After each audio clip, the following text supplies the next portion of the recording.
twin soul, twin flame, relationships. The final division of the soul that took place eons and eons ago could be likened to the separating of a magnet into two separate pieces. Each piece would be predominantly one polarity or the other, but a residual amount of its opposite essence would always be present within itself. So it is with the divided twin soul. The masculine half has always retained some of the original feminine energy that the soul first possessed, while the feminine half still holds onto a part of the masculine essence it once was united with.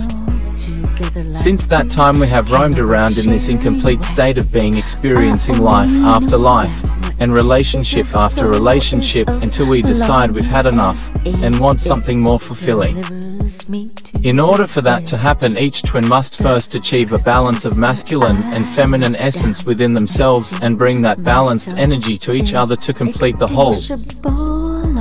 Ultimately, each and every one of us will reach a point when a very serious choice and commitment is made to begin the process of growing and evolving on a spiritual level. As that happens, we will rediscover our true spiritual nature and go through an inner transformation that is so profound it will affect the deepest part of our being. At that moment, the soul begins to crave completion with its source in a way that is difficult to describe unless one has experienced it. Part of this craving will be satisfied by reunion with our twin. The twin soul concept is not new. Plato described it 2,500 years ago. Here is an excerpt.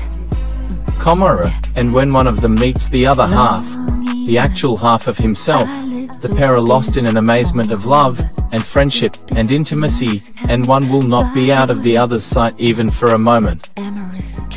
If Hephaestus, son of Zeus, were to ask the pair, "Do you desire to be wholly one, always day and night to be in one another's company? For if this is what you desire, I am ready to melt you into one, and let you grow together, so that being to you shall become one, and after your death in the world beyond you will still be one departed soul instead of two. I ask whether this is what you lovingly desire." And there is not a man or woman of them who, when they heard the proposal, would not acknowledge that this melting into one another, this becoming one instead of two, was the very expression of their ancient need.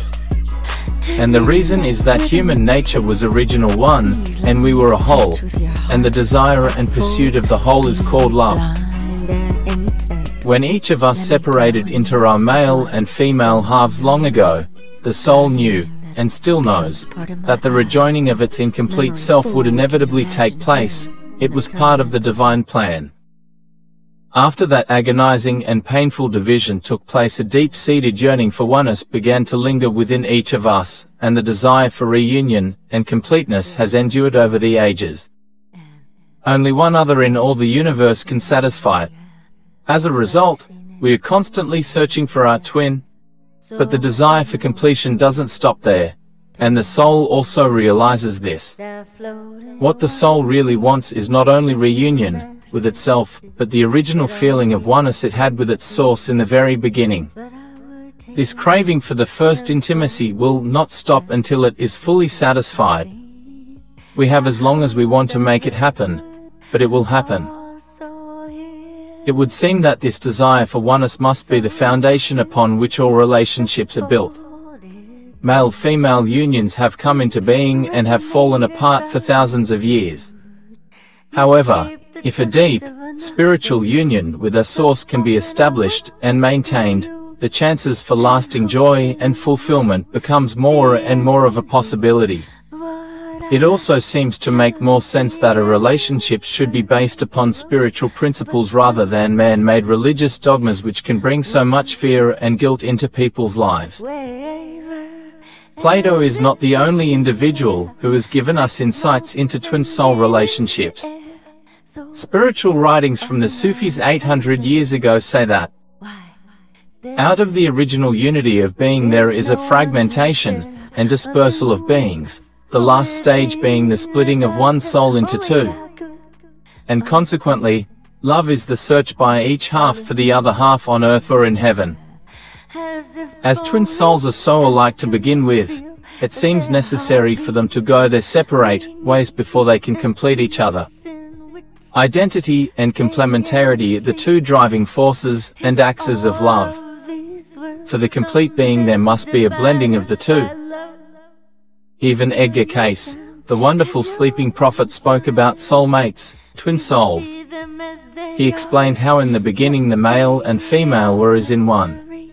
In his historical description of Atlantis, Cayce says that as long as several hundred thousands of years ago, there lived in this land of Atlantis one Amelius, who had first noted the separations of the beings as inhabited that portion of the Earth's sphere or plane of these peoples, into male and female as separate entities or individuals.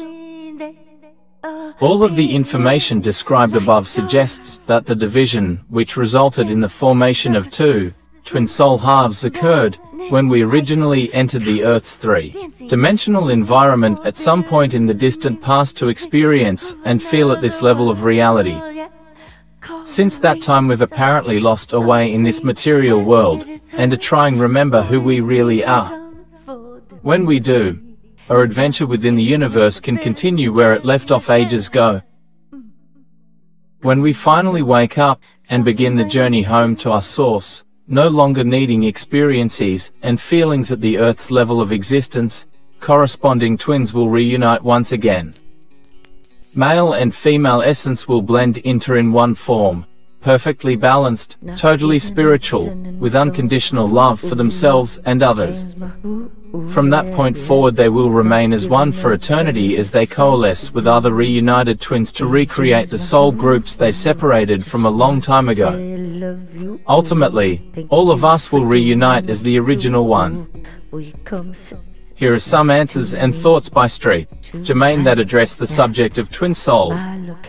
Q. Twin flames more like a companion of the soul. A. It is an identical resonance reverberation of the same frequency within the different male-female bodies of energy. Within your male soulmate energy essence, there abides a certain frequency that is indeed identical to the same frequency found in the female soulmate energy essence.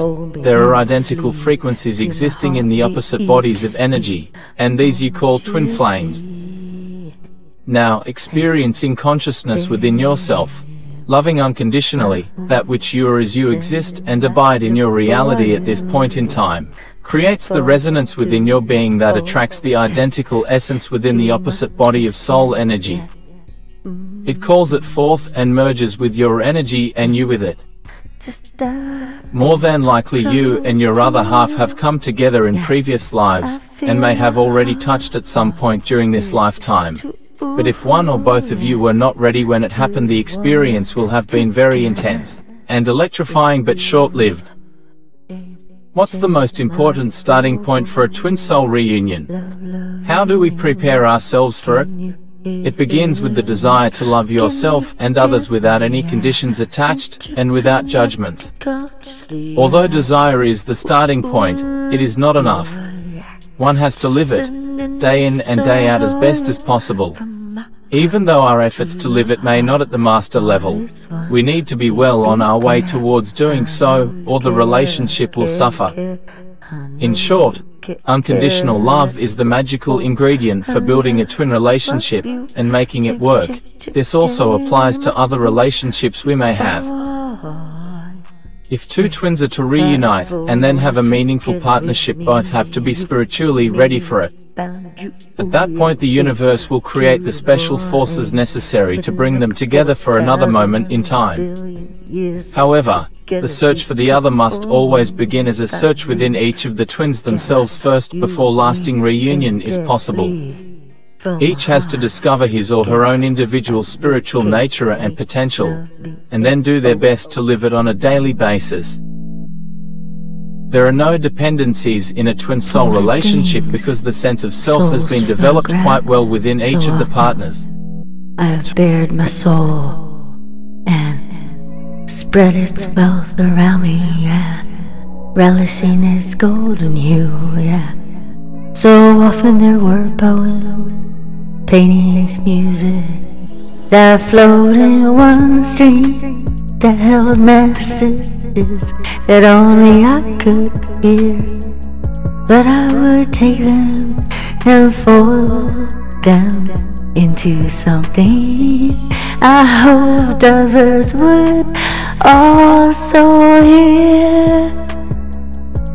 So often the folded thing would resonate in solitude, yet escape the touch of another.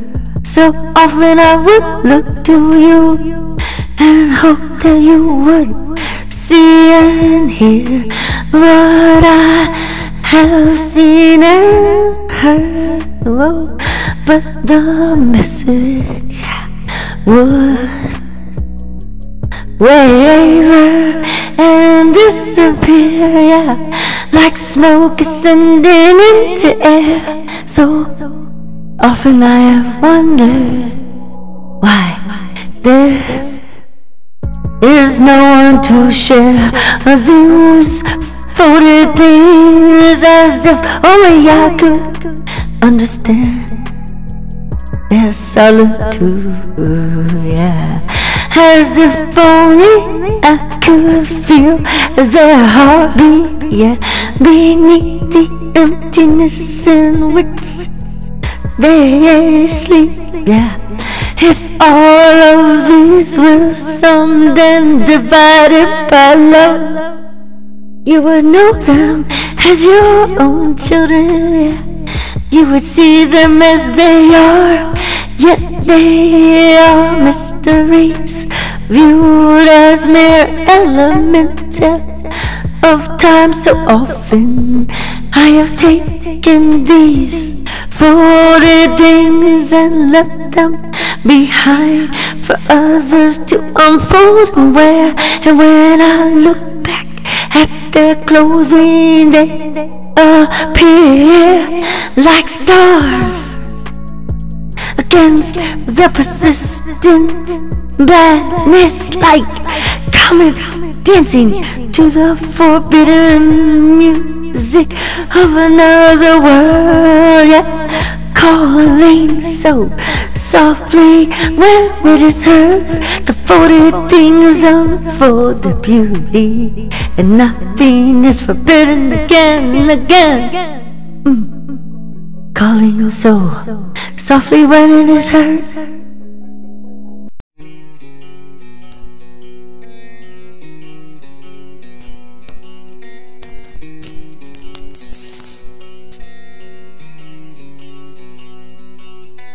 Not giving up, sending the song for you, ooh. James, my ooh, yeah, yeah.